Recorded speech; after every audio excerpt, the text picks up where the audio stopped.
So let's dive into the conversation really good. I mean, I'm so excited. I don't know about you because as I thought about what I want to talk about tonight, I was just happy, kind of. And I hope I'll be able to communicate what exactly was on my spirit that led to this very session we are having. I sincerely trust for that free flow because this is a product of personal meditation. I have musing moments where I sit alone in the dark. Are you seeing that? Without making conversation with anybody. At any point you can't hear me, please just signify in the comment box. I'll be able to pick it up. All right. So, like I was saying, where I don't make communication with anybody, I just want to meditate basically. It was from that place of meditation I was tracking a line of thought that led to what I'm about to speak to you about right now. But you see, there are different approach that we can bring into the conversation. It depends on how engaging you are, basically. But either ways, I'm still going to teach exactly the body behind the communication.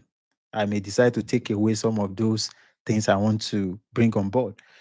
I remembered some 3 years ago or four, I got a job with a company, to be precise, a pharmaceutical company. As you know, it is characteristic of most organizations to train you after they have offered you a position among them. So we were being trained as feed force uh, staff members, that is, people who will be marketing the products. You have to take the products to hospitals, take it to pharmaceutical outlets, basically to healthcare practitioners.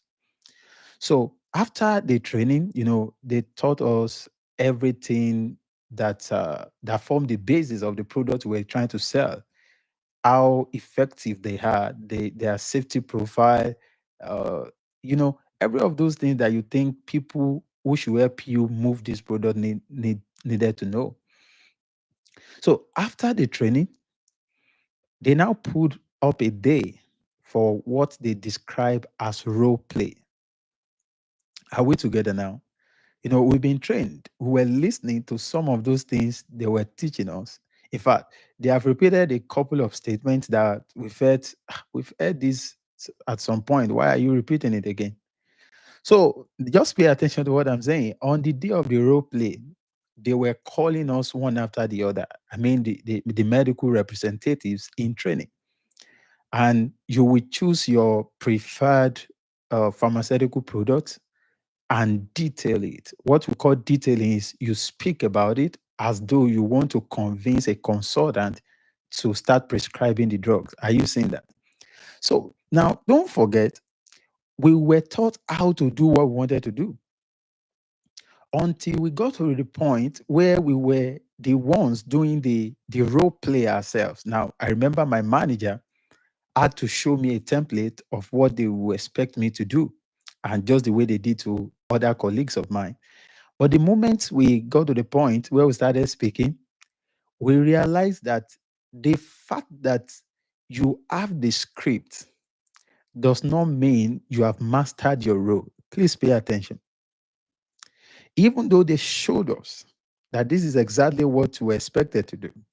Of course, some of us did very well. We've been speaking, maybe engaging with people before that time.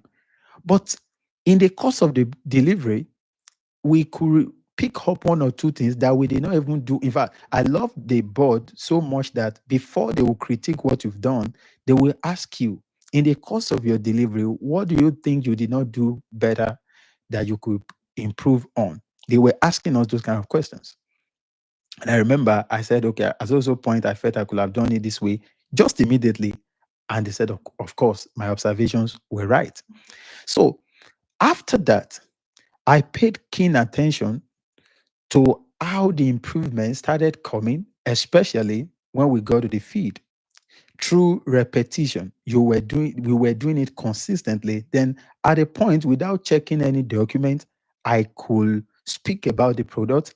I could talk about any of the product to anybody without consulting any document.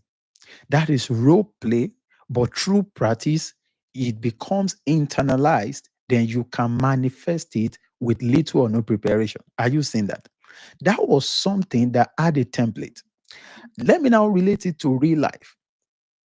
I want you to know that everything you are doing, excluding none, please pay attention. Everything you are doing, excluding none, you are responding to a specific script. You are responding to a specific script. And if you are not part of the people curating this script we are talking about, it does not matter how progressive you think your life is, the chances are high that you are running with some wrong script that are not part of your life trajectory. Are you seeing that? It gets worse when you don't even know the scripts with which you are running. And that's exactly why we are talking about rescripting this time around. Because life in itself is like a gallery, like a movie center, where different actors are coming on the stage, showing one part or the other of what they believe should contribute to a major story. Because your life is actually a story. If you don't believe it, just attend burial ceremonies, especially of people who are of age. Because when young people die, a lot of time they don't even make formalities around their burial. But when you attend the burial of people who are of age, you will know that your entire life is actually a story. And a major part of your story has been written before you came. Your own duty is just to know exactly which part of this script am I supposed to be playing. And you must know exactly what is written concerning you. But I will get there. So everybody, either they are aware of a script or not aware, either they are living in denial of it or in acceptance of it, everybody is running a script. So let's just do some background check as to know the kind of script possibly may be running through you right now. You see, I've written about this for those of you who pay attention to my what I post on social media a lot of times. I said to people, I said, everybody that have gone ahead of you in any area where you are engaging, they are the prophetic representation of your future. Please pay attention. The family where you are coming from, the people who have succeeded the most in that family, as at today, those are the people who have benchmarked the operation that can be obtained if you choose to live your life by the precedence that you are meeting on ground. What I'm saying is, those who have succeeded among your elder siblings, they are the prophetic representation of your future at the family level. Until you know what to do, not to repeat what they have accomplished.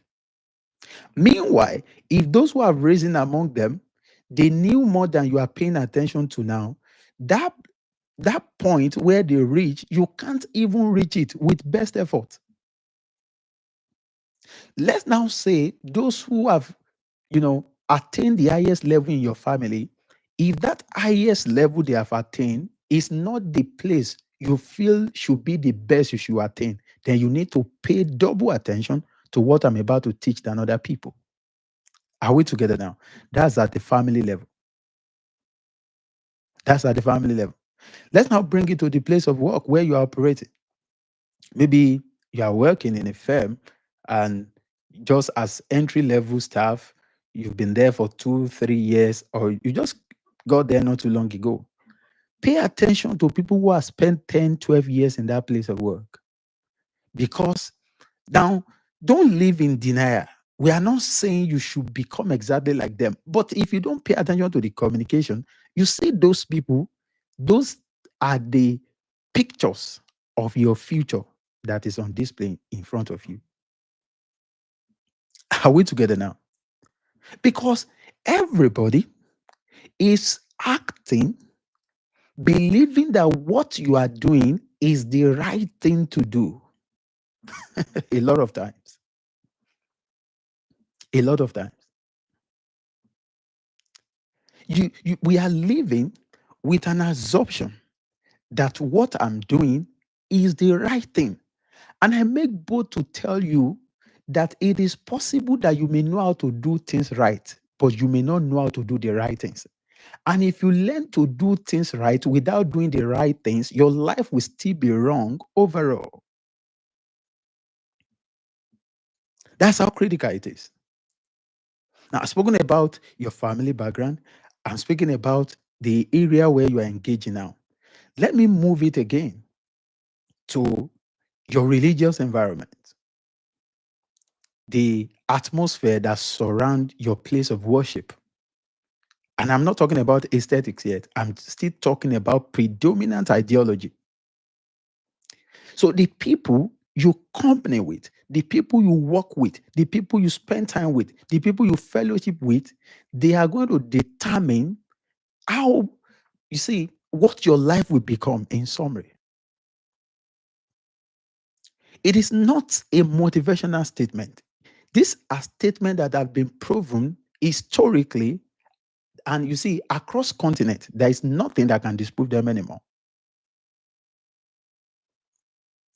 And why is it that people turn out to become exactly or just a bit better than people ahead of them? The reason is because your environment is projecting a script to you without calling it a script. Are we together now? I want to believe everybody here understand what we mean by the word script.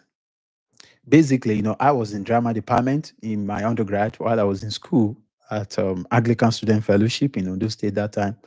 I used to write scripts a lot in the department, and I used to act also. So those days when we go to the rehearsals, they will cast you, that you are acting as pastor, you are acting as a king, you are acting as a slave, you are acting as the devil. Then we combine everything together to make a meaningful story. The reason why everybody comes up to know exactly the time you should speak and what to say is because there was a script that you have rehearsed that is now leading you to act the way you are acting. But in real life, they don't hand over script into your hands. So people become the representation of the script that you are acting without you knowing. Without you knowing.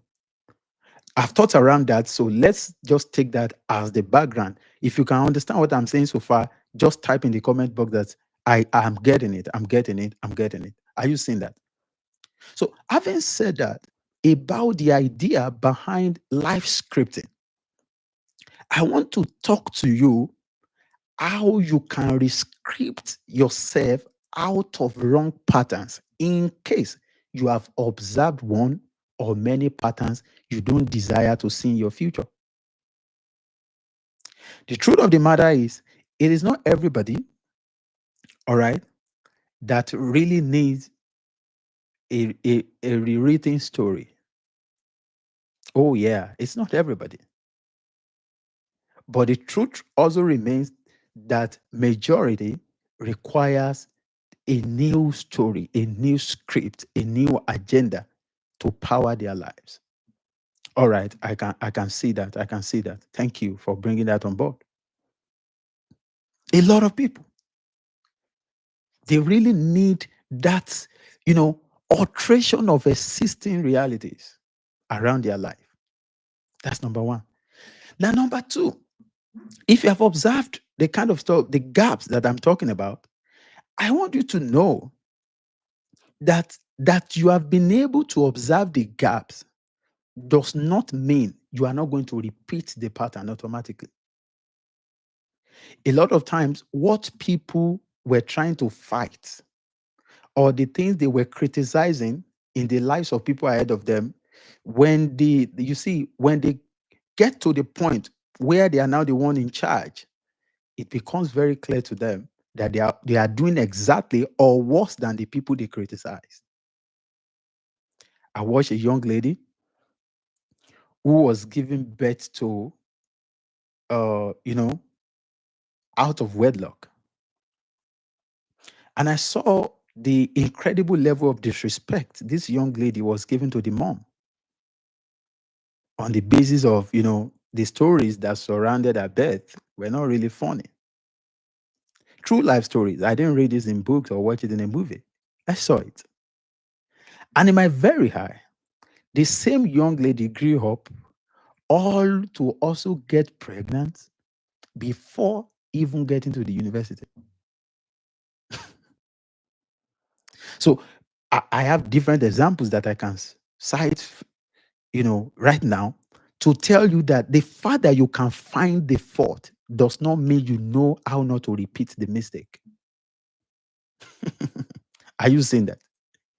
Because a lot of times we pride ourselves in the ability to spot errors, to spot mistake, except that we don't know that the mistakes we are seeing, they are not being revealed to us for criticism. They are being revealed to us for you to be able to synthesize a contrary perspective that will revolutionize your life, not to repeat that mistake. So when you find fault, the faults are signals. How you respond to every signal matters a lot in the grand scheme of things. And I know where we are coming from. We are taught to be reactive. We are taught to be, that spirit of protest, that Luther spirit. No, no, no, I don't like the way my dad is behaving. I don't like the way my mom lived her life, all of that. Nobody is giving any advantage to you. And you say, you are busy complaining, except that you are becoming an adult, not knowing that when we check the trajectory of your life, you are not also building a life that will leave something for the people coming behind. So you need to forget and forgive the people you feel have not done well to assist your formative years. We have left that stage.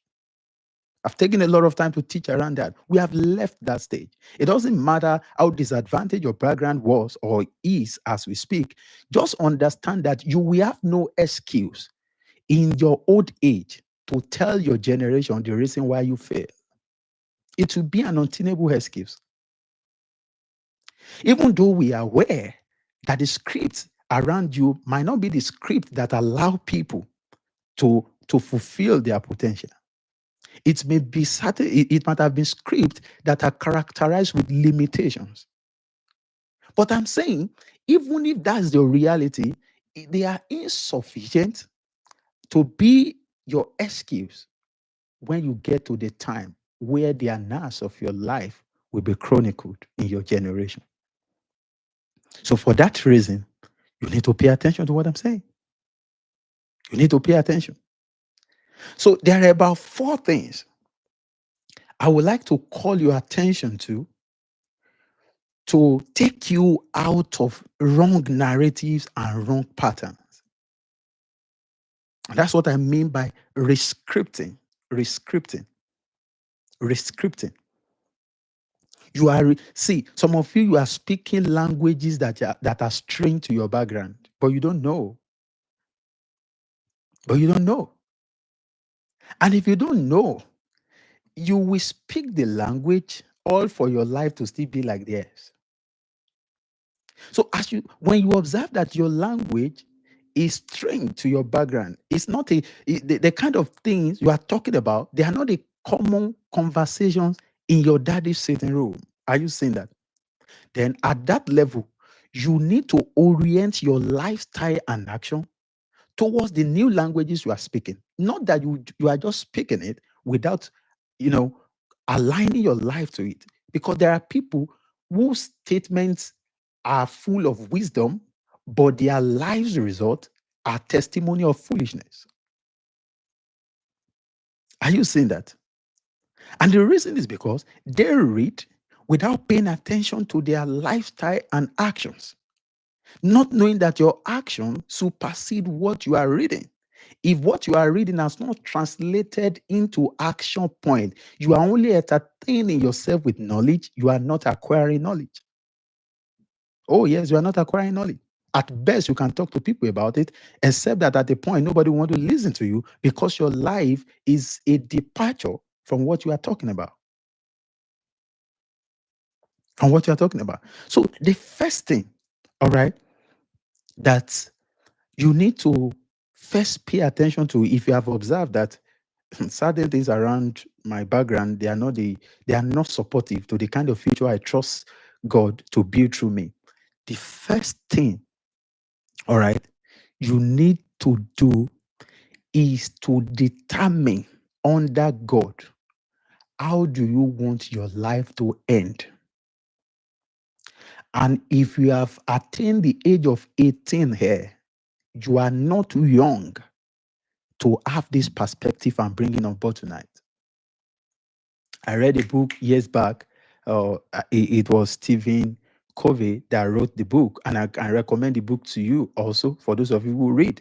Now, there are 13 or 14 people watching live, and there are only 7 reactions, and some people have joined and left. So if you're online, like the video. Are you seeing that? That's just what you can offer us, and we really appreciate it. Okay. So I was talking about something. I was talking about something. Who can remind me now?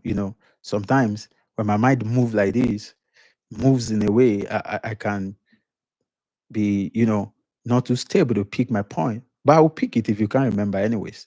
I initially was talking about the things you need to do. Okay, I said if you are above 18 years, you need to right now ask yourself, how do I want my life, the summary of my life story, to be written?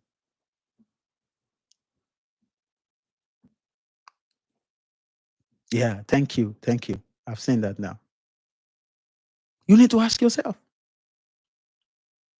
You have admired successful people a lot, except that you are getting to that point now where it's becoming burdensome to you. Do you know why? You were busy over the years loving successful people until your classmates, people you grew up together, they have attained the level of success such that it's now appearing that you need to become a fan to people you grew up together. And you are wondering, is this how we are going to continue this life? Yes, it's not by Steve Jobs, though. It's by Stephen R. Covey. 7 Habits of Highly Effective People. That's the title of the book.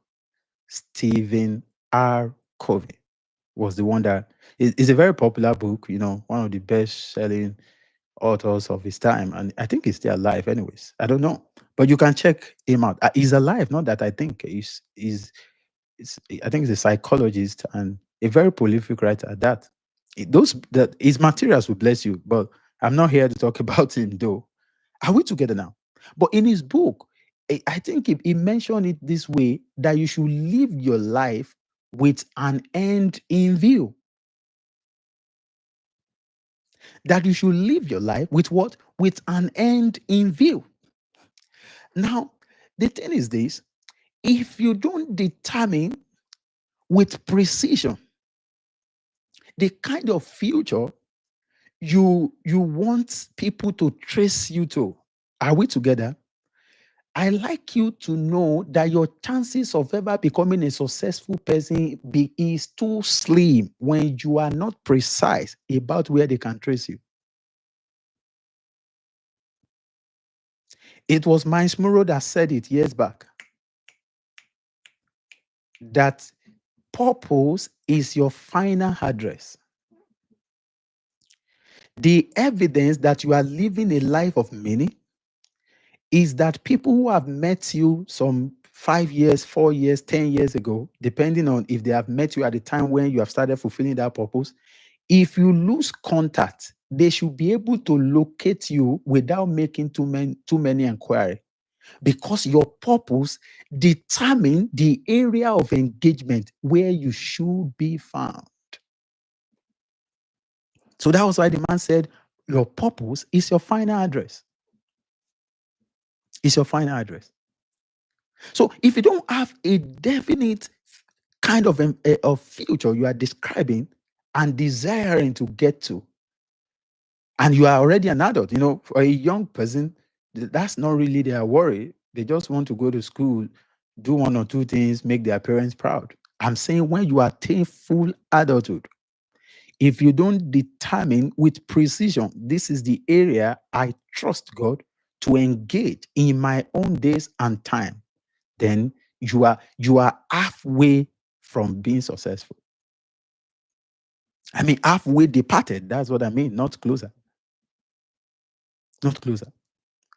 So the question now I want to ask you is, as we are speaking right now, which sector do you think you should be traced to in years to come?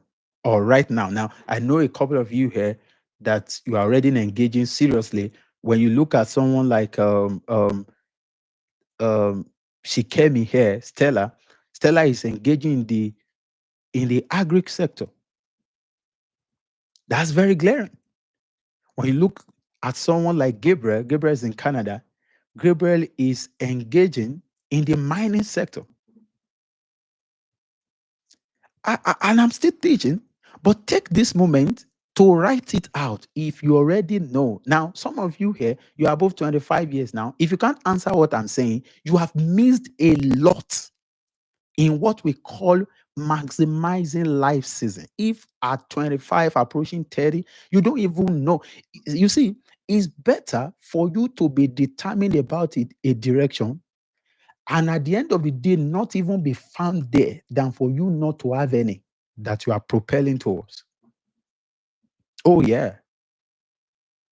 For stuff like a change, I thought about pivoting sometimes back, or maybe you have a call to ministry, or God just changed your life trajectory, circumstance around you changed, all of that. But to not have it at all is wrong. It's wrong. It's wrong. And I want you to put it there where you are engaging now, or where we should find you in the future. And this is a live session that is being recorded. If, as I'm speaking now, your heart is beating fast, it doesn't need to beat fast. That's not why I am here. Just understand that that's a feedback that you are missing critical life developmental stages. And there's no problem. I personally am sent to your kind to help you. Just stay around. That's all I can say. Stay around. Are we together now? All right. Dolani Femi is saying educational sector. Okay. That's a broad term, but it's understandable, because education, you can be in research, you can be in policy making, you can be in, you can be a founder of a school, and a lot of things. You can be a lecturer, you can, a lot happens around education as a sector. But I got it that that's where you want to be. Interesting. Joshua Oluwatubilo says ministry. That is clarity. Clarity. Fantastic. Number one, ministry. Somebody said ministry. Okay. Mulayo Adesuloro says he wants to be a lecturer. That's been in academics. Amazing. Bring those things up. Bring those things up. Adedoyin Precious. Oh, that's Adedoyin. That guy has about 4 different startups now. The one that is the umbrella company as a hold as an holding, and I know there are about 4 or 5 subsidiaries. While I visited Nigeria the last time, we had a meeting. Of course, he's very clear, a very gentleman who is clear about what is trusting God for. Amazing. Emmanuel is saying children ministry. Fantastic. Okay, Stella has added something I've known about the agriculture over the years. Now she's saying she likes to be in politics. Fantastic. Interesting. Sylvester is saying you want to be in leadership and nation building. Amazing, amazing, amazing. Motrayo Akinola, of course, everyone that knows you or follow you on any platform knows that you are passionate about, healthy and healing meals. We know that you are passionate about culinary and things that are related to that. That's what I'm saying. There should be signatures that are traceable to your name. You can't become a household name if we can't trace something specifically to your name. Are you saying that? Especially those of us who have known you closely. Later in the conversation, I will now tell you how to expand it to go beyond the level at which you are engaging. or in which you're engaging. All right. Oluwale Adesunoro, finance. Of course, I know you've finished your ICANN last year. Idowu Olawumi, human resource and business. We can keep bringing that up today, and I'm happy to see those kind of amazing feedbacks that you guys are giving. So that's number one. Now that you have engaged, that you have determined the area where you want to engage. Now, don't forget, this is just an aspect of your life. I'm going somewhere. Now, right after this meeting, that at the tail end of your life, how do you want people to describe you? Except for the sake of the sanctity of this meeting, I will have read a portion of mine to you. I don't have it handy here. Maybe in our closed door meeting with my guys, I'm going to read something like that to you at the point. Then later in life, I'll publish it for people to see so that you'll be my witness to what I'm saying. Are you seeing that? So that's number two. You need to determine what kind of thing do you want people to say. In that book, Stephen Covey was saying, when you die, imagine yourself being in what we call lying in state, and different people are being invited to come and speak their testimonials, what they experienced around you while you were alive. So he said, imagine what you want your colleagues at work to say. Imagine what you want your spouse to say. Imagine what you want your children to say. Imagine what you want your pastor to say. Imagine what you want your mentors and leaders to say. Imagine what you want your neighbors around you to say. Imagine what you want people you were in school together with to say about you. He said, all those things you desire, because you are not just writing to motivate anybody. Those are the real thing that the core part of you is bearing witness to. Then he said, write them down and start living them. I think that's simple for everybody to understand. That's simple for everybody to understand. And start living them. And start living them. And start living them. That's number one. So you have determined the kind of area where you want to engage. Now we are talking about rescripting. Number two. Okay, Ifeoluwa is saying, okay. Thank you. I love what the gentleman is doing. Thank you. Dola Nifemi said, okay, I want to engage in education, someone who builds systems and structure that will help a generation protect the mindset of another. Fantastic. All right. We can pause that now. Okay. So having determined what you want the end of your life to look like, somebody is saying, who is even now assured of longevity to now talk about what I want the end of my life to look like. The longevity of your life is not yours to determine. So how long or how fast is going to be, as long as you don't cooperate to what we call teachers, then live as though you will live long, but execute with urgency as though you don't have time on your side. So in spite of uncertainty that characterize all this subject matter, you still need to have a plan. That's what we are talking about. That's what we are talking about. So number two, because I want to just give you practical tips that have always worked all over. Number two is that you should have something that is called personal statement. I was never paying attention to personal statements until I started applying to graduate school in the United States. You can't you cannot gain admission to graduate school in America without writing what they call statement of purpose. Nobody want to bring you on board to come and join what they are doing when you can't define your desire to join them and things you trust to accomplish by being part of the team. That's where you are going to specify the contributions you want to bring to the team and how you think being part of the team, we develop either human society or just meet a basic need and so on and so forth. And I was asking myself, why do they pay a lot of attention to personal statements? To personal statements. And that was what led me to write something that you must translate your belief system to statements that is written down. A lot of things you believe in your head, you don't really believe them as you think until you have written them down and you get to the point where you need to verbalize them. Then you see yourself struggling.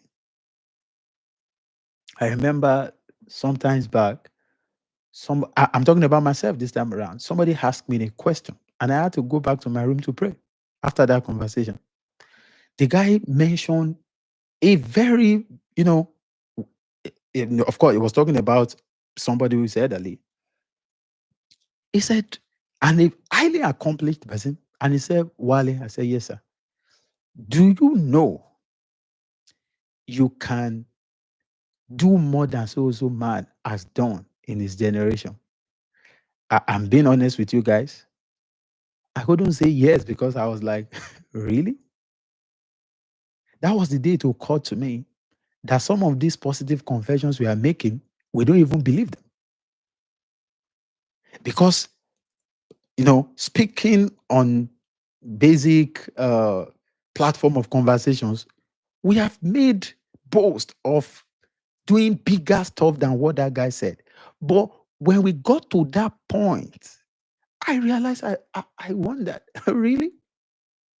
And I just said, oh God, I acknowledge my own belief this time around that even me, I've limited how much you can accomplish through my vessels, in spite of how much of development I give myself to. And do you know why that kind of thing looks so big for me or to me? It was because certain scripts that were written without my consent while I was growing up, even though I'm rescripting, I've not completely overwritten them. So that sent me back to the place of grinding. And I know that I still need to do a lot of work. So what I'm saying is you need to write what is called a personal statement. And in your personal statement, let it capture what you believe is your life purpose. They asked me in 2013, I was in parts 2 or 3 in the university, and they said, what's your purpose? That was 12 years ago. And I told them, I am a liberator. So in 2013, how old was I? But that was my response. And it's boldly typed and printed. I still have a copy of it in my file still today. That was 12 years ago. So as I move on in life, it doesn't matter the ecosystem where I'm operating, it doesn't matter the geography where I move to. I'm conscious. You remember I was teaching somewhere and I told the people, I said, even if my location changes, my functionality cannot. I remain a liberator. Are you seeing that? So that statement must capture your life purpose, not necessarily all these things you've written. Are you seeing that?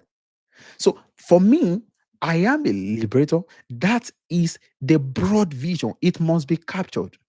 Then the next question is, how do I carry out my liberation vision or liberation, assignment, liberation mantra, whatever you want to call it?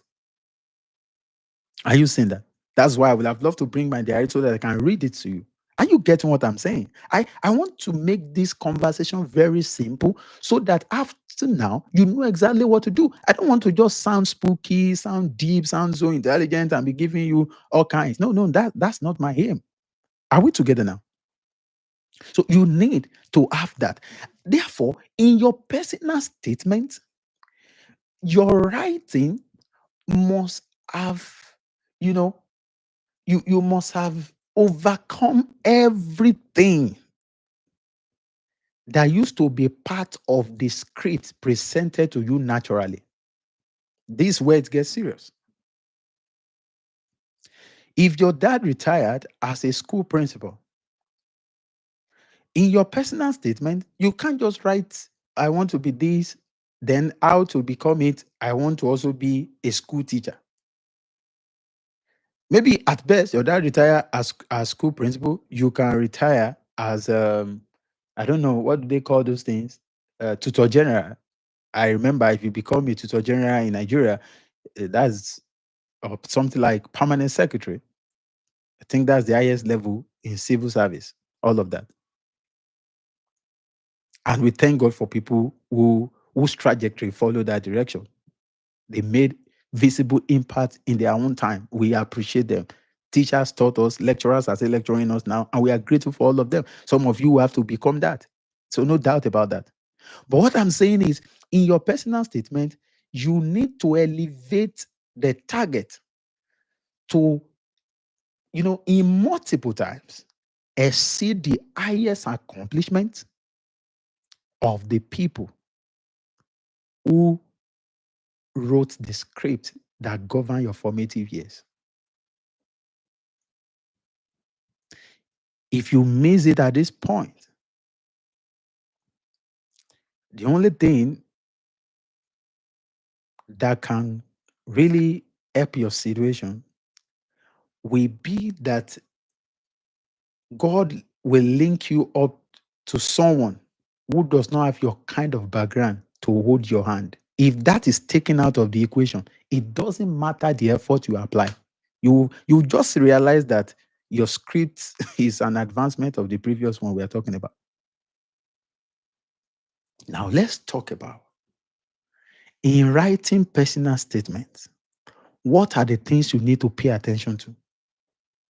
You see that I'm not speaking to you with notes today, because these are products of moments, of solitary moments, where I have to think about certain matters till I could pick up what I've read years back. And I said, who was the author that wrote the book where I heard this? Who was preaching on certain day that mentions also statement? That's what I'm saying. So I've relived a lot of things that I've acquired in time past without consulting the material. And some, I may now need to go and consult the material to verify what I'm thinking. Okay. So what are the things that should constitute your personal statement? In personal statement, everything must revolve around what we call the pivotal point. I will explain what I mean by pivotal point. Those of you who have the idea of mapping, GIS, all these geographical information system, just whatever, anything that has to do with mapping, you realize that there's something that is called the true north. Please pay attention to what I'm teaching now. There is something that is called the true north. We have the true north, we have the magnetic north, and the two of them are different. Basically, when you are driving, those of you who drive, the moment you turn on the road, you see that you will have an option to recenter your map. That's what we are talking about. Because the true north does not change. Why the magnetic north rather can change. What does it mean to have magnetic north? The direction you are facing. When you put the global the world, how do we describe this thing? You know what I mean? This cardinal, north, south, east, and west. So any direction you face, your magnetic north will tilt towards that. But it doesn't matter the direction where you are facing. The true north does not change. It is always static. That is the reason why if anybody get lost, geographically you can trace them as long as they have a compass. As long as they have a compass. Because it is that true north all right, that they need to orient other locations to trace that individual or whatever you are looking for. So the true north does not change, even though magnetic north can change. Thank you, Pastor George. I can see that compass. Thank you. Are we together now? The same way your life has a true north. Your life has a true north. Those of you who are saying you like to be in finance today, tomorrow we may meet you in real estate. Tomorrow we may meet you, you are already into logistics. Magnetic north can change. Magnetic north can change. Somebody write it there. Magnetic north can change, but true north cannot change. So it doesn't matter the field of engagement you have chosen or you will ever choose. Never forget that there is an aspect of your life that doesn't change even when other variables are changing. And that is your purpose. That is your purpose. That's your purpose. Is North, North, not the way you have written it, KNOT. No, is North, True North, True North, True North. I won't be able to teach you today. I've taught a lot of times around purpose and stuff like that. But in whatever you are writing, that you must identify and star it out. What is my true north? What is my true north? What is my true north?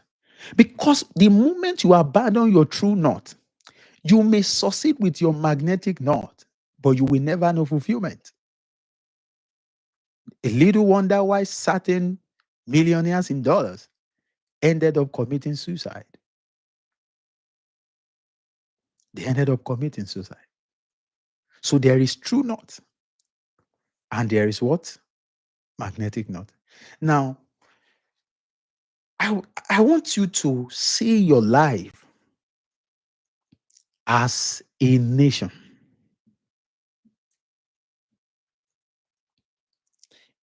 Are you seeing that? Because the personal statement I'm talking about, that is going to be the constitution that is guiding your life. The United States has a constitution that is 238 years old. Two what? 38 years. It has been amended 27 times. So this personal statement is not the kind you will write and go and throw away. You need to carry it from one season to another because you can amend it.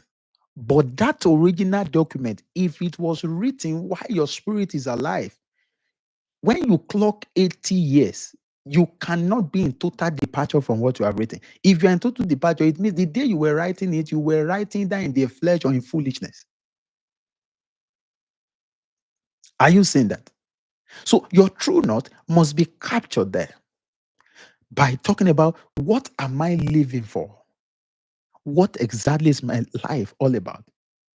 You are not writing this in competition with the people in your family or people in your environmental life. No, you are writing it in sincerity to your conscience and to your creator. Because when you were created, you were forged with some uniqueness, except that the uniqueness was confronted with a lot of compromise by the environment you were given birth in. And that's where they gave you a script that is not consistent with the script that underpin your foundation. So we are now rescripting in a way that can position you to the point of rediscovering the story your life ought to tell in totality. Is somebody getting what I'm saying? Are we together now? So you need to have a constitution that is guiding your life. So it must capture your purpose. Number two, that same document must capture your core values. It must cover your core value. That is how you rescript. Oh, come on now. everything you call generational pattern, they are always hanging on habit and practices and lifestyles. So if the people who have gone ahead of you, they have challenge with sexual immorality, part of your core values should reflect around that you must maintain another level of morality in sexual area. Now, this one is not just that you may please God alone. We do everything first to please God, but you know that this is that same thing that dwarfed the greatness of people ahead of you. You must incorporate that into your core values. In Christian parlance, we call that consecration. So that what stopped them, you will escape it naturally by principle, not by effort. Is somebody getting what I'm saying? You will escape it what? Naturally by principles and not by effort. And not by effort. So your life must have core values. What are the things that it doesn't matter the opportunities coming my way? If they are not in alliance with my core values, I just know they are not my opportunities. At best, they are distractions to me. Then the next question is, do you have core values? If you don't have core values, you can't rewrite a system script because you will be living your life by default. And when you live life by default, or what we call autopiloting, wherever you find yourself, you will console yourself that this must have been how God has designed it. And I can tell you, a lot of people are living lives of pain, poverty, life of sicknesses, life of oppression and affliction of darkness that God did not have anything to do with at all. In fact, especially around their lives. We knew what the will of God is by reading the scripture. And we know that majority on the face of the earth, their lives are antithetical to the will of God. So it means to live life on autopilot, don't think you will do that and arrive at the will of God. It will never happen. Are you seeing that? So core values, that becomes your guiding constitution. You don't forget, I said, turn your belief system to statements. After you turn it to statement, document it, then read it every time. Read it every time. I paid attention to Jewish people when I read the Old Testament in the Bible. And I'm wondering, what was on the mind of God when He was instructing those people to live in this way, makes also visible? You should put it on a tablet and let the inscription be on your doorpost and communicate each of these things to your children as they are growing up. God ensure that certain things are preserved in a transgenerational order. We call it memorial. So that was where I figured that it's a lot of things that you see in their annual, some of those gatherings they used to have, basically feast. They used to call them feast. You see that there were certain documents that were being read every time Israelites gathered. They won't say because you were there last year when it was read, it won't be read to you. That only the people who have just attained certain age should listen. No, everybody will listen to it again. That was how they preserve covenants. That's how they preserve covenants. Go and check every successful minister across different continents. You will see the covenant power in their life, how they say it a lot of times. The reason why you are not saying anything is not because you are humble. You have found nothing. You have found nothing, but you are pretending to be humble. If you have found it, it becomes a life. Come on now. And wherever you are, you vocalize it because you know the force that promises it is able to perform it. It's able to perform it. Is somebody getting what I'm saying? That is the beginning of rescripting. So you can go through the document, okay, at this phase, these are the things I need to incorporate.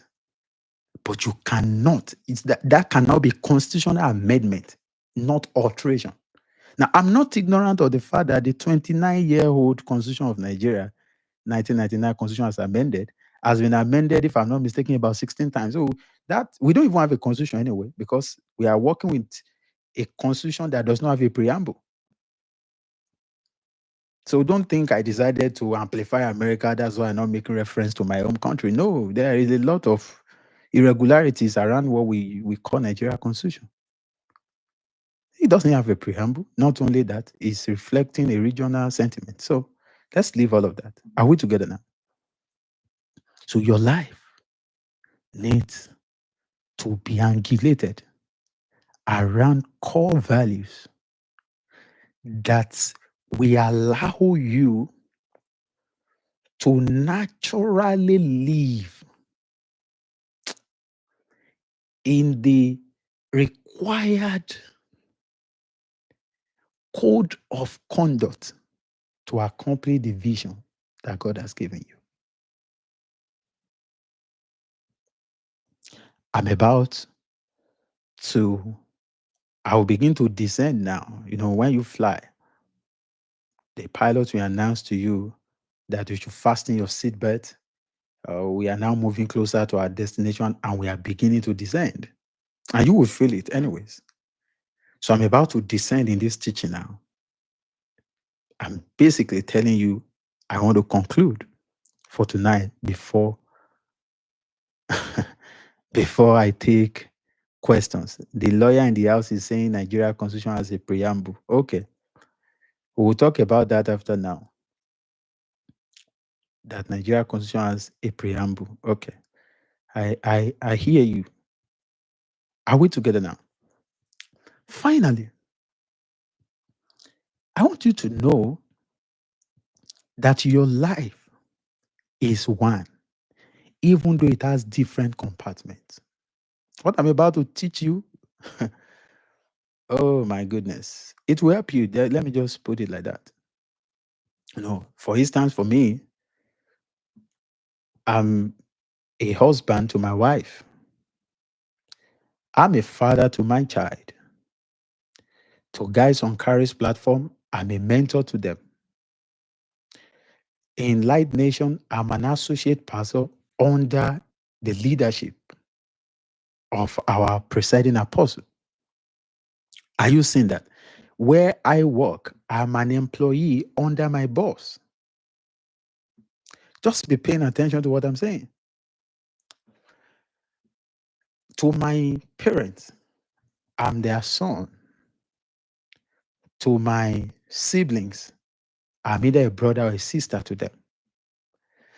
To my friends, I'm their contemporaries, their buddies. So I'm a different thing to different people, yet I am one person. The reason why a lot of people integrate their greatness to the wrong limit is because they don't know how to compartmentalize their effectiveness around the variables I've just listed. This is what I'm saying. If you don't know how to maintain your true north, the day you get married, your life may start entering into despair. Yeah. If you don't understand how to maintain the true north, your job can be the undoing of your destiny. Friendship can destroy your trajectory. Even parenting can take you out of the place of your functionality. Just all those things that true growth you get to become responsibility that are attached to the same you. How do you maintain your true north when your definition is changing from either persons to persons, platforms to platforms, territory to territory, Are you seeing that?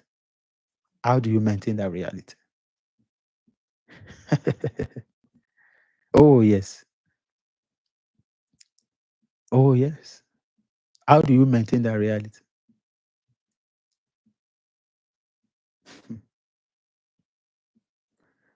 You see,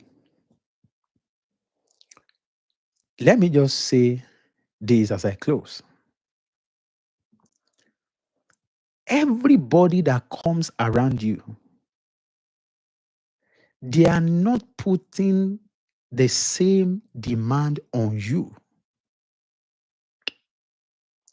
Because they are not putting equal demand on you, you cannot afford to give equal attention to all of them.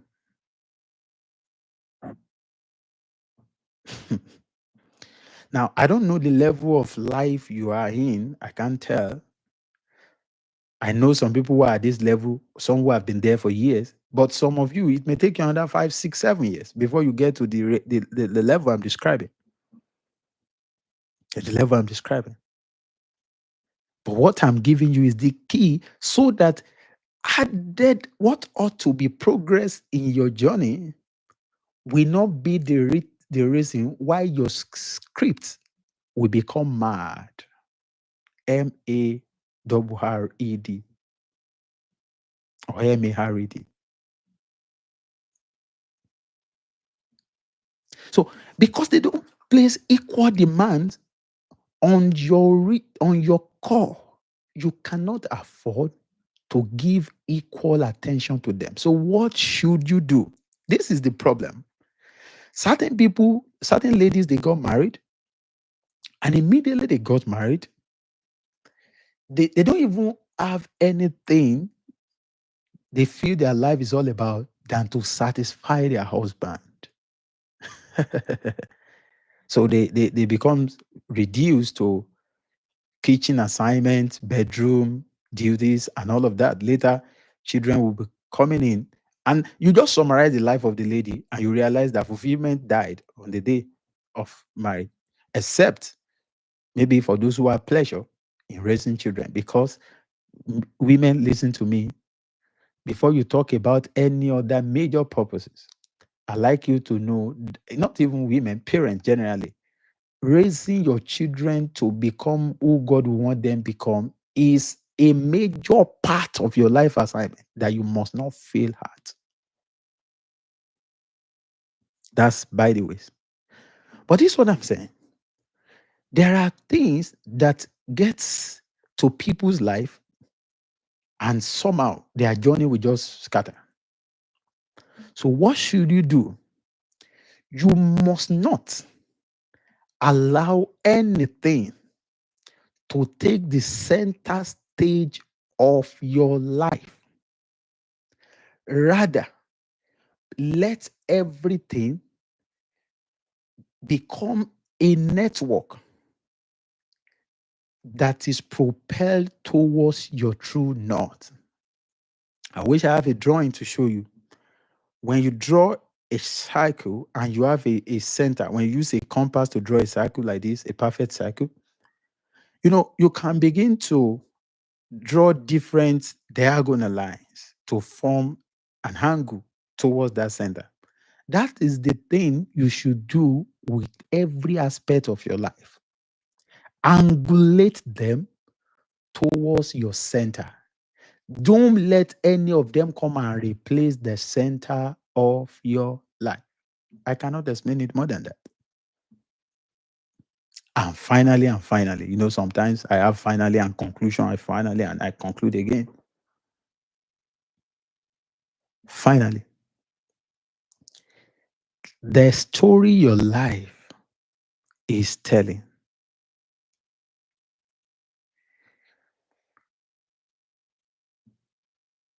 in the grand scheme of things, it needs to be revealed to you.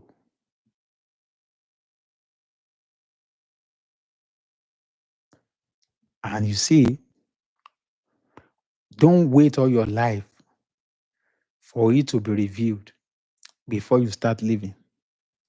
live with intentionality, and do things. You see, the next time I'm going to teach about the force of the universe, the regulatory and compensatory force of the universe. The guys on my platform, please remind me later. But this is what I'm saying. Live to do the things that you have witness in your spirit to be right, while you trust to have the visitation that will unveil the major story your life is telling. What I've observed is this. Now, I've not read this in any book, I've not heard it from anybody. A lot of times, if you don't live your life to make meaning by intentionality to a level, I I don't I'm not sure, this is not a doctrine, but it appears that God may never even come and tell you what ought to be the summary of your life story when you choose to live a meaningless life by your own choices and position. So what I'm saying is everything you are doing now, there is an elevated level. All of them will form a coalition to tell one story. That is why if your creator is the one at the center of your life, that is the only assurance that your life cannot go off tangent. That is the target, off tangent. And can I enjoin you today? Whatever your belief system is, whatever your persuasion about life is, whatever principle you are operating with, I like you to know that you were not the one who made yourself. And because you are not the one who made yourself, there is a need for you to have a reconnection back to your source intentionally and deliberately in a way that you can pick signals directly from the place where you emanated from. You didn't emanate from your parents, so don't forget that. And you read Psalm 139 from verse 15 to 16, where the psalmist was talking about, while I was shaped in the dark places, in the secret place of the earth. He said, you were already there before I was formed. He said, and there is no part of me that is hidden from you.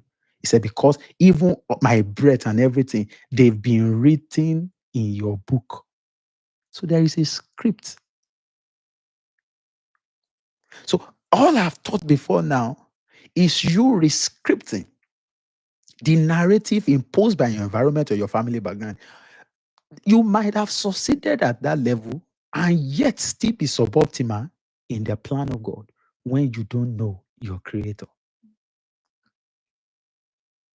I can't help it but to tell you, if you feel I'm preaching, I'm not sorry. At this point, you can decide to leave. But the truth remains, the highest level of realization that will come to your destiny is the one that comes from the place of intimacy with your maker.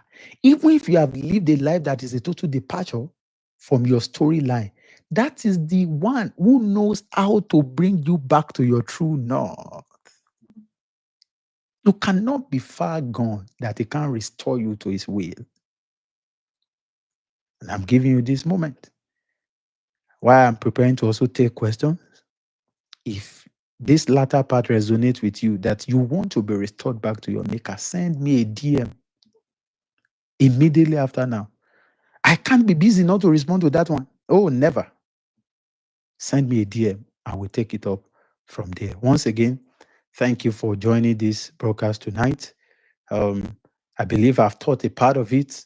I can take it up next week if I feel persuaded, and you will get the notification. If you have not subscribed to this YouTube channel, please subscribe, like, comment on this thing, share it if you feel it will be a blessing to other people. Once again, I appreciate your time and your audience. At this point, I like to take questions. In my characteristic manner, if you have a question, please type it in the comment box that I have a question so that I will know I'm waiting while you type. Who is this I'm seeing online? Kenneth Obunarike. You see that man? That's that's our manager here. You know, it's a man of tremendous perspective. He has an unparalleled level of clarity, and he can challenge any thought you are bringing on board. So maybe after now, we will now meet again to critique what all I've said on this platform. But anyways, I just want to thank you for being online, my brother and friend. Thank you. Thank you. All right. I don't think there is any question so far. If there is any, please. Okay. Ife Pretty. I don't know if I know you personally, but I'm not sure. Good to have you on board. Can you tell me where you joined from? Of course, Gabriel, I know you. Dolani Femi. Dollar. Is that no Dolapo? I guess. On Mass Global, is that you? Of course, Pastor George. Let me bring Pastor George up publicly. Pastor George, listen to me. When I post something somewhere, don't come and do that your sticker you used to do. You react and respond to what I share. I thought I was going to see you. I was in Nigeria for like 2 weeks or so, but somehow I decided not to call you guys because the time was too short for the number of responsibilities I needed to attend to. But I miss you guys big time. All right, in the absence of no question, Idowu Olawumi, good to have you. Stella Shikemi, yeah. Everybody, Emmanuel Ali, Adedoyin Precious, I salute you all. Okay, Senior Man is asking a question now. I have a question. How do we evolve different stages of life, especially because we drop and pick up ideas? I'm not sure I understand your question. Anyways, we're in the same place, so we can take that conversation up after now. Thank you, sir. Oh, my NYSC coordinator is here. Pastor Akinola Zan. Thank you, sir. Thank you, sir. Oh, my goodness. I will say publicly today now that I have the consciousness of my iniquity now that I've always been saying I was going to call you. And I'm going to fulfill that this week. Thank you, sir. My best regards to your family. Good to have you on board tonight. All right. So, Kenneth, no problem. We're gonna see. Uh we're gonna see. Thank you. Thank you. I appreciate. All right. Let's call it a night at this point for those in Nigeria. Of course, we are still in the afternoon where I am. Will you permit me to just pray? Yeah. There is something God does when we acknowledge Him. Father, we want to thank you for this moment. We give you praise for the opportunity we have to even gather and exalt ourselves. Spirit of the Lord, to your gracious hand, I commit everybody online this moment and those who are going to see this broadcast at any point in time. Cause these words to become life unto them. And I'm praying, Father, that you will help every one of them in the area where they really need help. The kind of help they can't find anywhere else. Lord, I ask that you send it their ways and to their lives. We bless you because you are faithful. In Jesus' mighty name, I have prayed. Amen. All right. Thank you, everyone. Enjoy the rest of your day and see you next week. Hopefully, next week we have another live session.